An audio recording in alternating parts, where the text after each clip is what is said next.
അഭിരാമി എന്ന് പറയുന്ന ഒരു അഭിനേത്രിയെ നമ്മൾ ഒരുപാട് ക്യാരക്ടേഴ്സിലൂടെ കണ്ടു.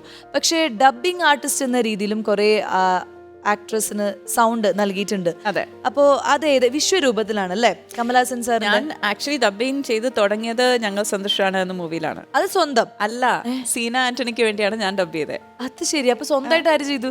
അത് ആരാ, ശ്രീജ ചേച്ചിയാണെന്ന് അത് വേറെ ആള് ചെയ്തു. അതെന്താ അങ്ങനെ? ഞാൻ പോയിട്ട് ഡബ് ചെയ്ത് തുടങ്ങി അന്ന്. പക്ഷെ 11ാം ക്ലാസ്സിൽ പഠിക്കുന്നതുകൊണ്ട് വയസ്സ് അത്ര ഇല്ലല്ലോ.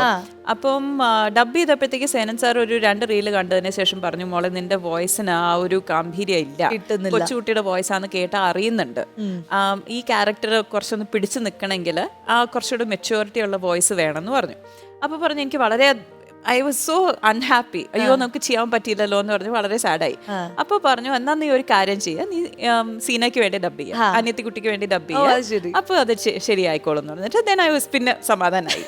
അത് കഴിഞ്ഞിട്ട് പിന്നെ ചെയ്ത് വേറൊരാൾക്ക് വേണ്ടി ചെയ്തത് വിശ്വരൂപം എന്ന് പറഞ്ഞതിൽ പൂജയുടെ ഇത് ചെയ്തു. അതിൽ തമിഴ് ചെയ്തു, തെലുങ്കും ചെയ്തു.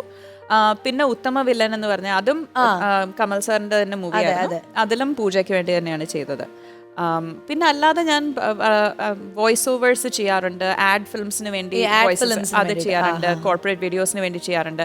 അത് എൻ്റെ ക്ലയൻസ് എല്ലാം US-ലുണ്ട്, ഓസ്ട്രേലിയയിലുണ്ട്, UK-ലുണ്ട്, കുറേ അധികം ഇന്റർനാഷണൽ ക്ലയൻസ് ഒക്കെ ഉണ്ട്. അപ്പം കുറെ യൂട്യൂബിലും ഇപ്പം കുറെ ആഡ്സ് എന്റെ വോയിസിലാണ് വന്നിരിക്കുന്നത്. ആൻഡ് ഈ ഡബ്ബിംഗ് എന്ന് പറയുന്ന ആ ഒരു കലാരൂപം ഇനി മുന്നോട്ടും ചെയ്യണം എന്ന് ആഗ്രഹമുണ്ടോ, അതെയോ അതെന്തെങ്കിലും ഒരു സിറ്റുവേഷൻ വന്നപ്പോൾ ചെയ്തതാണോ, ഇനി അത് തുടരണം എന്ന് തന്നെയാണ് എൻ്റെ ആഗ്രഹം. ബിക്കോസ് അത് വളരെയധികം സാറ്റിസ്ഫാക്ഷൻ തരുന്ന ഒരു ഇതാണ്. ഇൻഫാക്ട് പറയാൻ പോവുകയാണെങ്കിൽ ഡബ്ബിംഗ് ആർട്ടിസ്റ്റിന് കിട്ടേണ്ട അംഗീകാരം കിട്ടാതെ പോകുന്നു പലപ്പോഴും എന്ന് തന്നെയാണ് എൻ്റെ അഭിപ്രായം. അതെ, അത് നമ്മളുടെ ഭാഗ്യ ചേച്ചി ഇവിടെ വന്നപ്പോഴും ഒരു പ്രാവശ്യം അങ്ങനെ പറഞ്ഞിരുന്നു.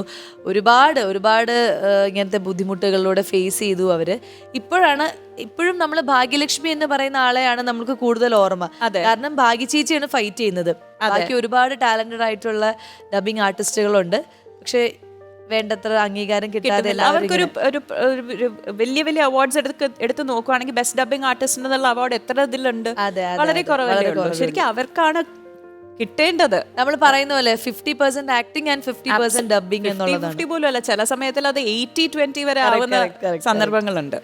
അതെ.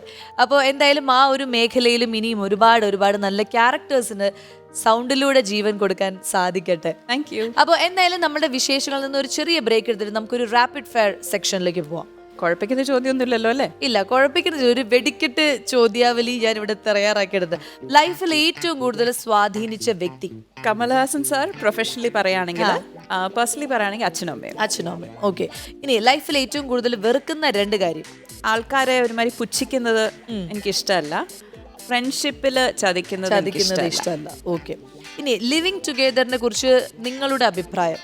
പ്രത്യേകിച്ച് അഭിപ്രായമൊന്നുമില്ല. അവർക്കത് ശരിയാണെന്ന് തോന്നുകയാണെങ്കിൽ ചെയ്യട്ടെ, നല്ല കാര്യം തന്നെയാണ്. ഇത് കുറച്ച് കോൺട്രവേഴ്ഷ്യൽ ആവാൻ സാധ്യതയുണ്ട്, പക്ഷെ ഐ വുഡ് റെക്കമെൻഡ് ഇറ്റ്. എന്ന് വെച്ചാൽ നമ്മൾ ഒരാളുടെ കൂടെ എത്ര തന്നെ ഇടപഴകുവാണെങ്കിലും അവരുടെ കൂടെ ഒരു സ്ഥലം നമ്മൾ ഷെയർ ചെയ്യുമ്പോഴാണ് അവരുടെ കുറേ കാര്യങ്ങൾ, പേഴ്സണൽ ഹൈജീൻ തൊട്ട് കുറേ കാര്യങ്ങൾ നമുക്ക് മനസ്സിലാക്കാൻ പറ്റുന്നത് അങ്ങനെയാണ്. അവരുടെ ചിട്ടകൾ എങ്ങനെയാണ്, അവരുടെ ഈറ്റിംഗ് ഹാബിറ്റ്സ്, സ്വഭാവം എല്ലാം നമുക്ക് മനസ്സിലാക്കാൻ പറ്റും. ഇപ്പോൾ നമ്മുടെ ഒരു പാർട്ട്ണർഷിപ്പിലോട്ട് പോവുകയാണെങ്കിൽ അതിനു മുമ്പ് കുറച്ച് കാലം അവരുടെ കൂടെ താമസിക്കുന്നത് നല്ല കാര്യമാണ് എന്നാണ് എൻ്റെ അഭിപ്രായം. ഉള്ളിലുള്ള കാര്യങ്ങൾ നമ്മൾ മനസ്സിലാക്കാൻ കുറച്ച് സമയം എടുക്കും.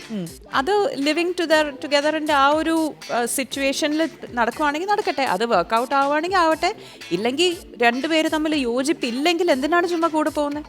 അതെ, പിരിയുന്നതല്ല നല്ലത്. അതെ. ഇനി ലാസ്റ്റ് കണ്ണ് നിറഞ്ഞ ഒരു നിമിഷം? റീസെൻ്റ്ലി ആക്ച്വലി 2 days ago ഞാനൊരു കമൽ സാറിന്റെ കോണ്ടെക്സ്റ്റ് തന്നെയാണ്. സാറിന്റെ വിക്രം എന്ന് പറഞ്ഞ മൂവിയുടെ 50th ഡേ സെലിബ്രേഷൻസിൽ സാറിന്റെ ഒരു ഇന്റർവ്യൂ ഉണ്ടായിരുന്നു. അതിൽ വിരുമാണ്ടി മൂവിനെ കുറിച്ച് ഒരു സെഗ്മെന്റ് ഉണ്ടായിരുന്നു. അതിന്റെ ആ ഒരു സീൻ കണ്ടിട്ട് സാർ എൻ്റെ പെർഫോമൻസിനെ ഒരുപാട് പ്രേസ് ചെയ്തായിരുന്നു. അതെനിക്ക് കാണാൻ പറ്റിയപ്പോഴത്തേക്കും നമ്മൾ മെന്ററായിട്ട് കരുതുന്ന ഒരാള് പബ്ലിക്കായിട്ട് നമ്മുടെ പെർഫോമൻസിനെ, നമ്മുടെ ടാലന്റിനെ വിലയിരുത്തുമ്പോഴും അതിനെ അംഗീകരിക്കുമ്പോഴും നമുക്ക് വളരെയധികം സന്തോഷം കൊണ്ട് ആനന്ദാശ്രുക്കൾ പൊഴിഞ്ഞ നിമിഷം.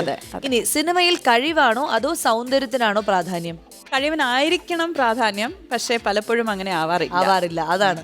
കൂടെ അഭിനയിക്കണം എന്ന് ആഗ്രഹിക്കുന്ന ഒരു ന്യൂജൻ ആക്ടർ? ഫഹദിന്റെ കൂടെ അഭിനയിക്കാൻ എത്രയും പെട്ടെന്ന് സാധിക്കട്ടെ. എനിക്കും. ഇനി ഹസ്ബൻഡിന് ഒരു ലവർ ഉണ്ടെന്ന് അറിഞ്ഞാൽ എങ്ങനെ പ്രതികരിക്കും?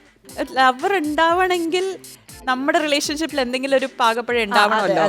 അതെന്താണ്, എന്തുകൊണ്ട് അങ്ങനെ സംഭവിച്ചു എന്ന് അറിയാൻ നോക്കും. ബിക്കോസ് പുള്ളി അല്ല, പാകപ്പഴം അല്ലാതെ ചുമ്മാ ഒരു രസത്തിന് വേണമെങ്കിൽ ഒരു ഇതാവാലോ. അതായത് നമ്മളുടെ തമ്മിൽ ഒരു പ്രശ്നമില്ല, എന്നാലും ഒരു നേരം പോക്ക്, ഒരു ചുമ്മാ ഒരു സൈഡ് ബിസിനസ്.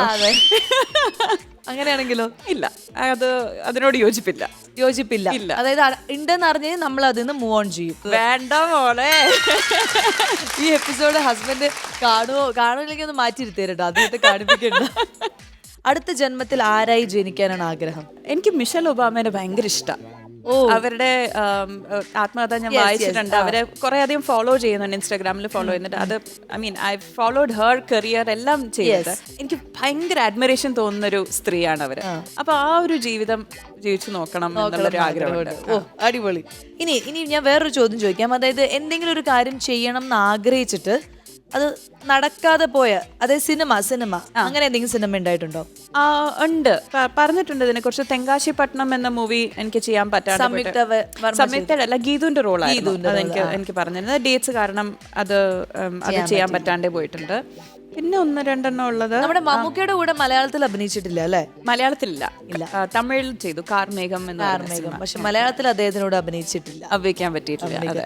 അപ്പൊ അതും നടക്കട്ടെ. അപ്പൊ 2 ഞാൻ പറഞ്ഞു, ഒന്ന് ഫഹദ് ഫാസില്, ഒന്ന് മമ്മൂക്ക. അപ്പൊ ഒരു പാല ഇട്ടാൽ അങ്ങോട്ടും ഇങ്ങോട്ടും എത്തിയിട്ട് എന്നെ വിളിക്കാം. അപ്പൊ ഞാൻ പറയും എന്റെ ഡിമാൻഡുകൾ എന്തൊക്കെയാണ്. ശരി, അപ്പൊ നമ്മുടെ റാപ്പിഡ് ഫയർ ക്വസ്റ്റ്യൻസ് എല്ലാം വളരെ മനോഹരമായിട്ട് ആൻസർ നൽകിയതുകൊണ്ട് നമുക്കൊരു ഒരു ചെറിയൊരു സമ്മാനം വാങ്ങിക്കാൻ ഞാൻ എപ്പോഴും തയ്യാറാണ്. ഒരു വളരെ കുഞ്ഞൊരു സമ്മാനമാണ്. സ്നേഹത്തോടെ തരുവാണെങ്കിൽ എല്ലാം വലിയ സമ്മാനങ്ങളാണ്. യെസ്.